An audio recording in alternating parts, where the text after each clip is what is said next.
Well, hello, welcome back to Submachine 6, The Edge. So we have made our way back into the cube-ish area from the very start of the game, but now we're facing this personal ID number we don't know what to do with.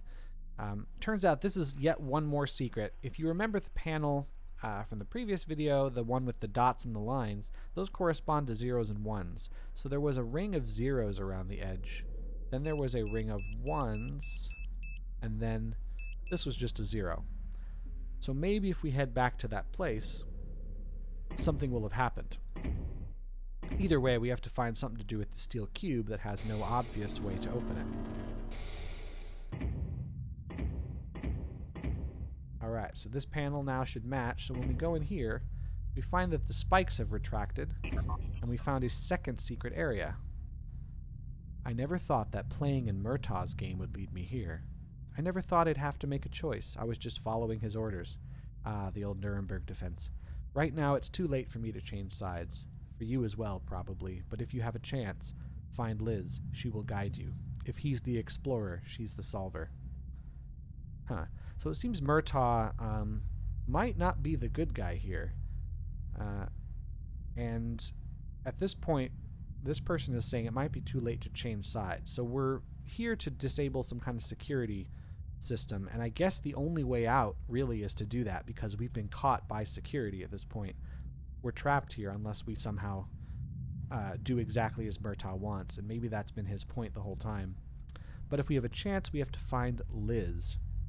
We have not met anyone named Liz yet, but there was a letter in the second game written by Murtaugh addressed to somebody named Elizabeth. And at the time, it seemed like they were on friendly terms. But I guess now it's not that way because I guess they're opposed. So instead of working for Murtaugh, we want to go find Liz. We will not find her this game, unfortunately.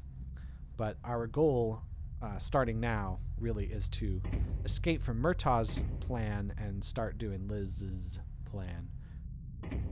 Okay, now back to this cube.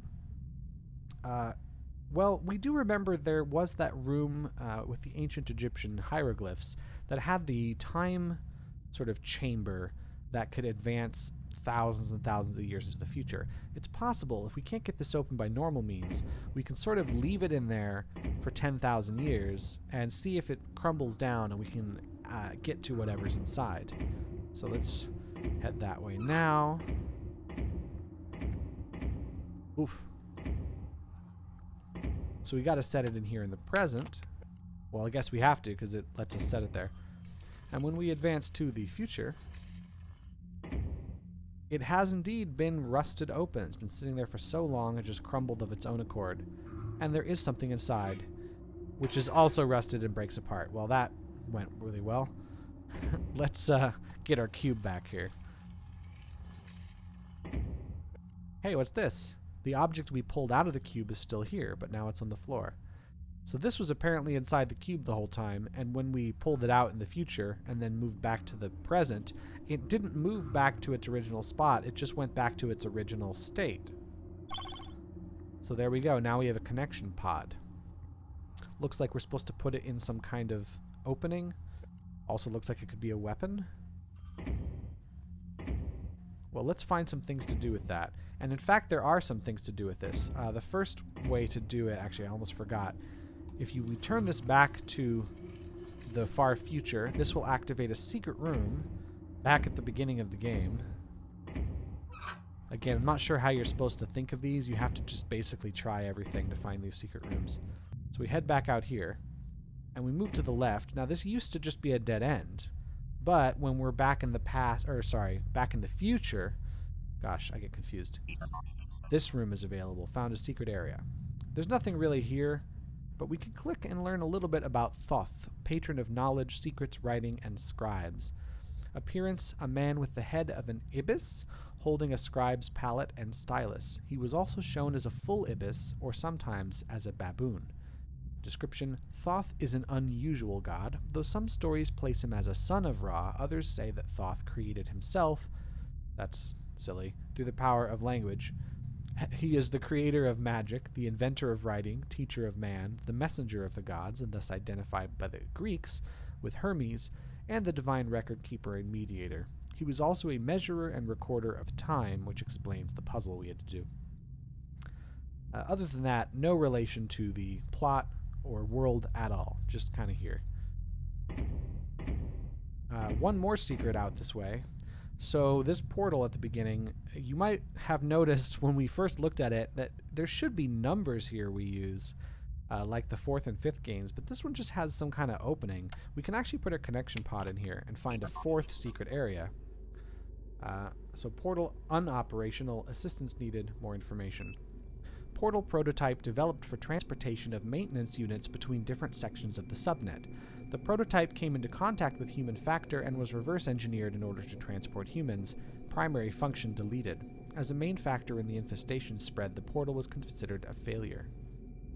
So apparently the subnet, we're learning, is not really made for humans or something like that. Like, humans weren't a part of this place that we've been in for the entire series, but humans found their way in, found the portal prototypes that were developed for the use by machines.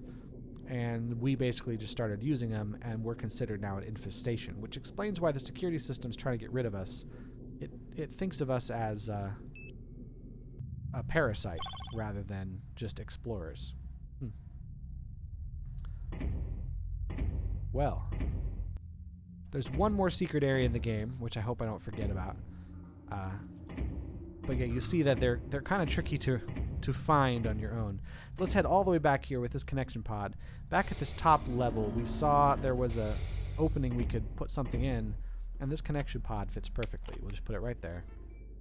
And now we find a room here with nothing but this line. We can follow it up as if it's a pathway. And there's another dot we can click. It says Maintenance Security Door 5, Level 1. If we click, it just switches the place, so let's see what happens. And we remember there was a door with a 5 on it. That's on the floor right below us. And now we can go inside. And there's some computers, I guess, but we can't really interact with these. We'll just use this to interact. And here's some kind of screen showing those computers. But personal ID is not present. We can't really do anything with this. We can go down here instead to Maintenance Security Door 8, Level 2. So that's the door with the 8 on it. And then we can go up there.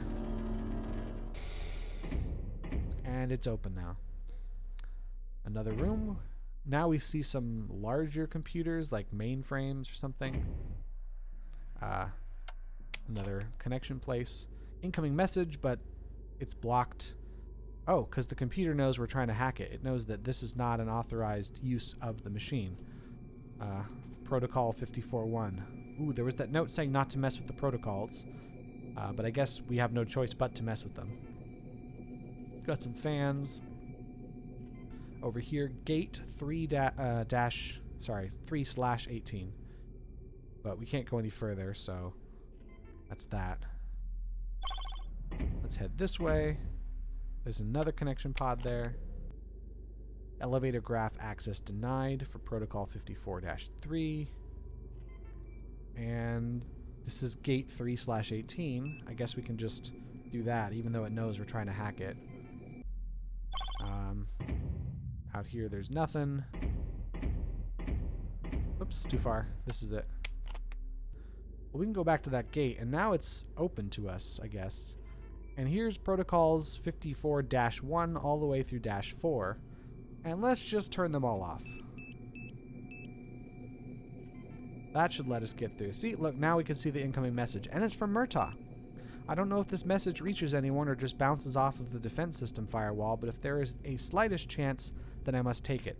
I need you to disable following protocols. 2-18, which is a secondary DS, some kind of defense system. 1-12, primary defense system, and 1-0, the mainframe. So we know what's up because we find the secret areas. That Murtaugh is asking us to disable these defense systems so he can invade the core. And, you know, the fact that he's lied to us about that makes me suspect his motives.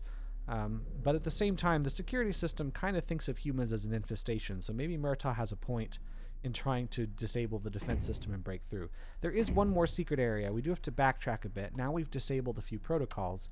If we plug back in here, there's now an extra path down here because of the disabled protocol. And the 5th and final secret area, subnet infestation map. And we can see. So here, I guess, is the edge of the subnet in some way. And maybe these dots represent humans and they're approaching the core. I'm not entirely sure how to interpret this with our goal of disabling the security system, because if we're at the edge, I would suspect disabling the defense system would disable the defenses around the edge, not around the core, unless all of this is the core and we are coming from outside to the edge and trying to break in. Whatever the case is, there's humans that are infesting the subnet. We're not supposed to be here. Approaching the core, and this computer system wants us out. Okay, so now that we've hit all the secret areas, let's take this back, and in the next video I will see if I can't finish up this game. Alrighty then, see you then. Bye!